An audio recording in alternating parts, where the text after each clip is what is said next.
சாமை உண்டால் ஆமை வயதுன்னு சொல்லுவாங்க. சின்ன வயசுலேருந்து குழந்தைங்களுக்கு தானியத்தை கொடுத்து பழகுங்க. சாமை இதுக்கு நான் 1 கப் எடுத்திருக்கேன். கடாயில் போட்டு நல்லா வறுத்தெடுங்க. வறுக்கும்போது நல்லா கை சூடு இருக்கிற மாதிரி இருந்தால் போதும். ஒரு தட்டில் போட்டு நல்லா ஆற வச்சுருங்க.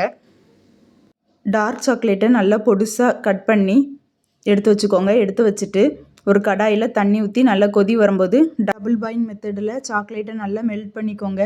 சாக்லேட் நல்லா மெல்ட் ஆனதும் நம்ம வறுத்து வச்ச சாமையை இது கூட சேர்த்து நல்லா கிளறி விடுங்க. 2 நிமிஷம் நல்லா லோ ஃப்ளேம்லேயே நல்லா கிளறி விடுங்க. இது கூட வெள்ளை எள்ளு சேர்த்துக்கோங்க.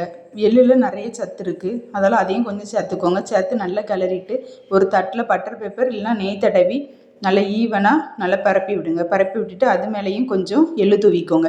இது ஃப்ரிட்ஜில் 1 மணி நேரம் வச்சு எடுத்திங்கன்னா சாக்லேட் ரெடி. நம்ம வீடியோவை சேவ் பண்ணிவிட்டு நீங்களும் ட்ரை பண்ணி பாருங்கள். உங்கள் வீட்டு பசங்களாம் நல்லா விரும்பி சாப்பிடுவாங்க. வீடியோ பிடிச்சிருந்தா லைக் பண்ணிவிட்டு மறக்காமல் சிம்பிளான ஸ்நாக்ஸ் ரெசிபிக்கு நம்ம பேஜை மறக்காமல் ஃபாலோ பண்ணிடுங்க. நீங்களும் செஞ்சு பார்த்துட்டு எப்படி வந்திருக்குன்னு கமெண்ட் பண்ணுங்கள்.